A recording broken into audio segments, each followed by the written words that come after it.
throughout your whole week. Well, this is what grace feels like. It is smooth with an ease of movement, freely flowing. This is God speaking to you.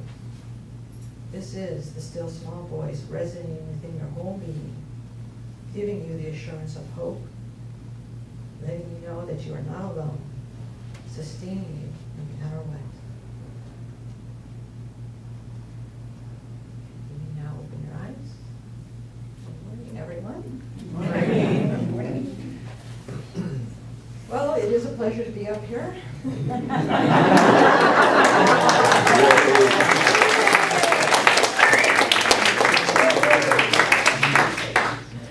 Trying to stay on the positive side. So this is the power of grace. It is. This is how it shows up in our lives. It's gentle and it's comforting, and it's kind of an oxymoron on that. Is that it's gentle, but it has a comforting strength to it. And it just lets us know that we're always supported. Back in 2007, my affirmation for the year was, I step into my radiance with grace. And I chose that word grace because I had this tendency to want to force things and make things happen, what the reverends call it, push against the river. And it wasn't working for me. So I just see this word as something very gentle and that allowing. That song, is perfect. Because that's what grace does. So it's a presence, that's always around us and in us and working through us, and especially working for us. And this is the way it works for us is what Eric Butterworth calls grace is the activity of God working through you.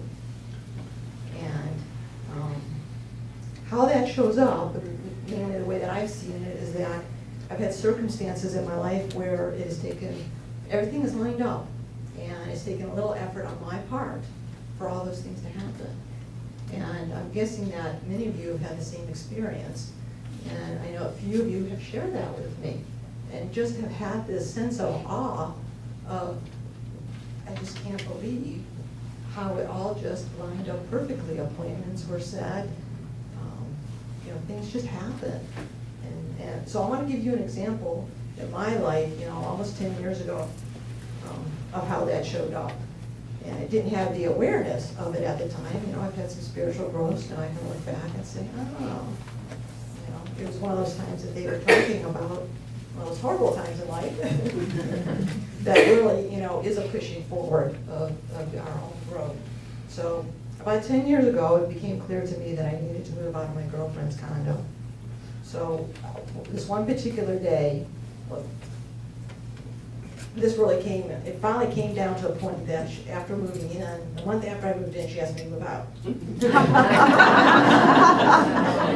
2 months later, I finally was like, okay, I've got to do this. So I was on my way to see a private client down living in a gal, and I passed by this apartment complex. And I just made a note of it, and on my way back, I decided to stop. I looked at some apartments, went into the leasing office, signed the papers, not knowing if I can really afford it. Not know if I was going to have an income. And I was set to move in a week, and I did, but within that week, I was offered a permanent job in San Clemente. I was like, how much better does it get? Grace really stepped in and lined everything up for me, and that had to have been a moment of trust for me. You just have to do this. I knew I couldn't stay where I was at. Actually got quite horrible after that, but which was another catalyst for growth. So grace is both this this presence and it's this action. And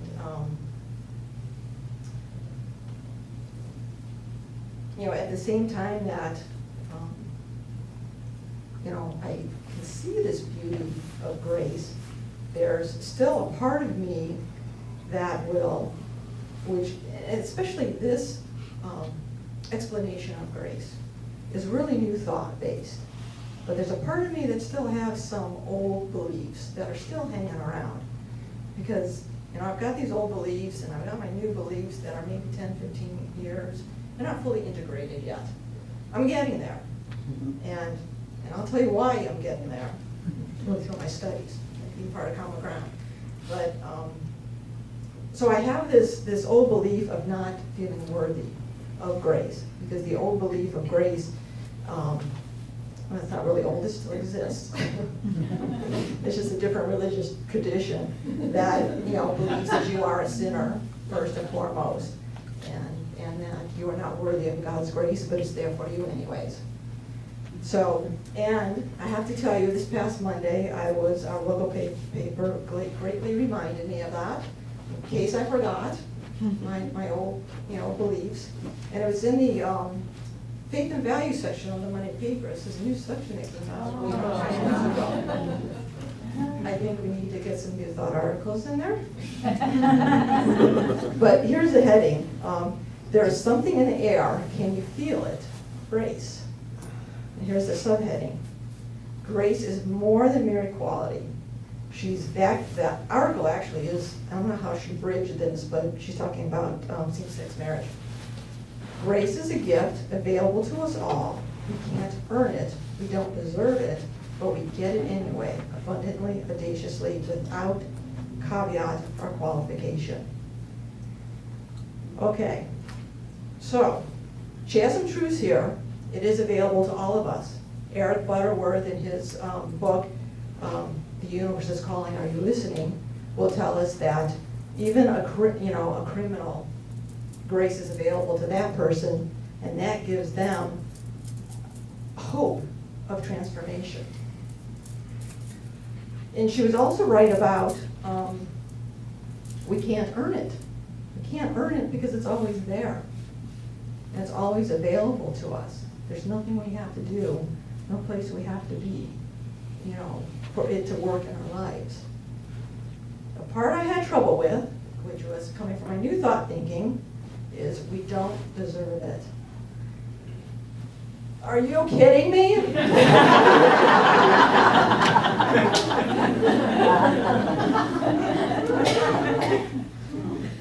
My first thought was somebody has to write to this woman and set her straight. Perhaps that's the problem, that it wasn't a lesbian writing an article. Then it occurred to me that since it was me having the thought that I was the one that was going to have to write that letter, well, I became too conveniently busy to write that letter. But I actually had the thought, well, who would I send that to if I did that? I've never done anything like that. And I'm guessing that there are some of you here who have. So what happened was Grace stepped in again. You know, I had this strong reaction to it, and Reverend Glinda calls me. Can you talk about grace this Sunday? We know you know everything about it. There was really this silence. I didn't know how to respond. I was communicating with them about the project I was working on, but it's because I didn't understand it. So they gave me the opportunity to further understand it. And hopefully I'm making it clear to you. So really, every ounce of my being was screaming, and this is the reason why. Because what I've come to believe, there's two reasons, and there are two statements of belief that are foundational to new thought. And you know, the first one is, when we look through the lens of new thought, we come to know the truth of who we are by knowing our oneness with our source and our creator. And that's called by many names, but many call it God. And we know God is good and everywhere present. The key word is good. Okay? The second one is that we are created in the likeness and image of God. Therefore, we are inherently good. Doesn't it feel good? Yeah. Much different than not being worthy. Not, much different than you're, first and foremost, a bad person. Not that you were, but we know differently. We know that we're born in original blessing. And I really like starting life out that way, and with that foundational belief. So this idea of deserving it, it really has no merit. It doesn't have a place, there's no room for it, because when we believe in the all-good God, that's all there is. There's nothing else. There is no negativity, there is no limitation. It is, our humanity. We have to embrace our humanity. It is our egos. It is circumstances that happen to us or other people projecting onto us who we are that we think differently. And that's where grace gets to come in, and we get to open to it and inform us different. So,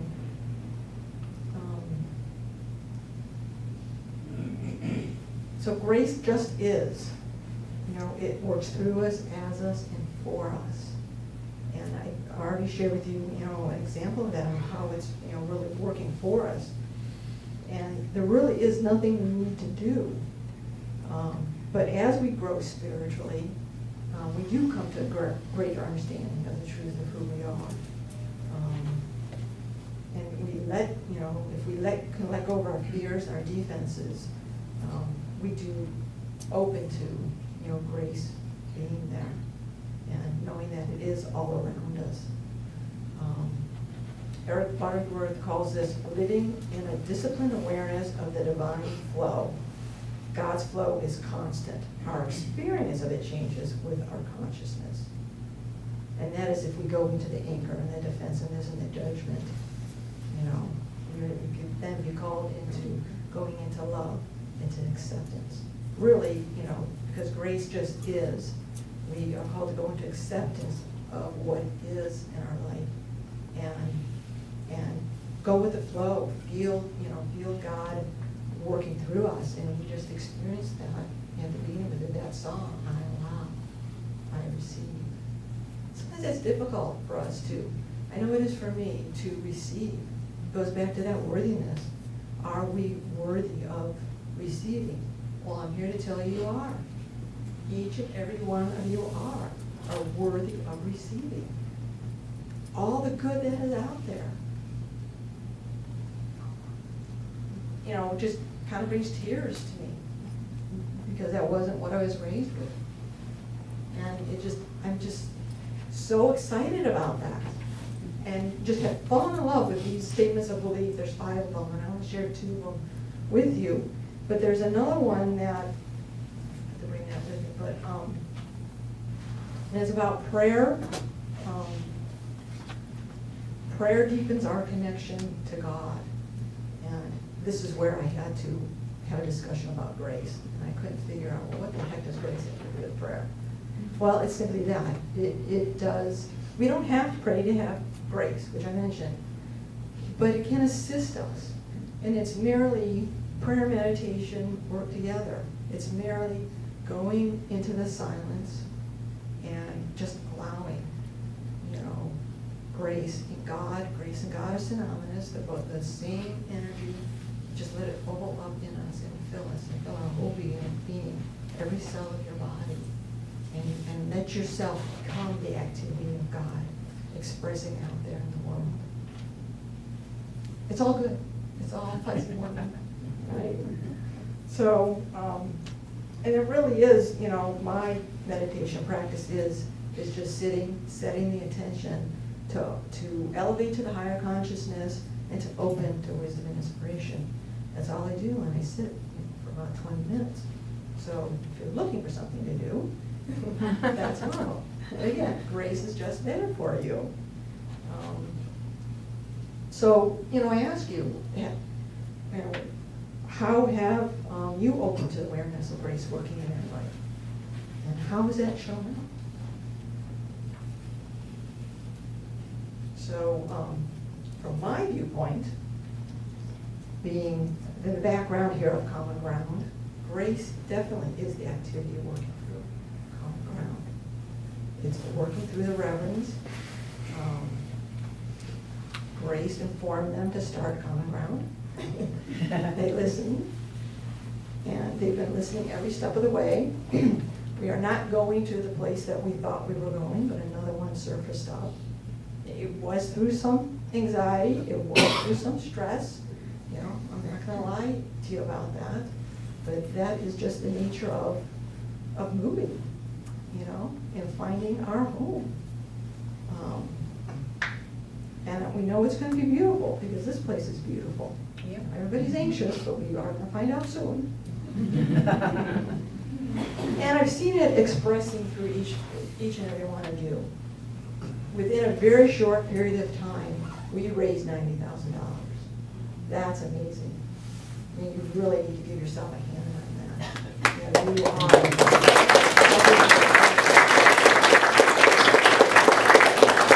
And I see it working, you know, just, you know, individually. I said to Alice last week, do you have any idea the grace that you extended to Tony in his last year of his life? Because she really did. Some of us may have thought, oh, he's a curmudgeon, but he wasn't feeling well. And she knew that. She made sure he had his coffee, he had his donuts, he sat down for a few minutes before coming in here. You know, she was present for him. And so many of you, you are just an amazing community. That's all I can say. No matter what's going on, you will step up and make phone calls. How are you doing? What's going on? My friend Marilyn here said that to me yesterday. Ron is not with us today because he had a little accident, but she was so amazed. I hope you don't mind that I'm sharing this. That's you. She was so amazed that she got so many calls. She had, you know, never experienced such a loving community. And neither have I. So I just, you know, you guys are just absolutely amazing. And it really starts, the reverends set the intention. You know, even though I get frustrated with them sometimes.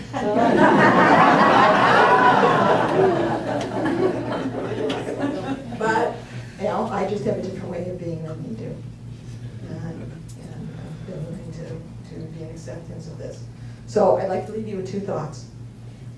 To remember that feeling of grace through that song, I Allow.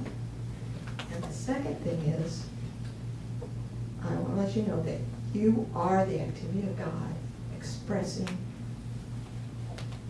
you are the activity of God expressing itself as you.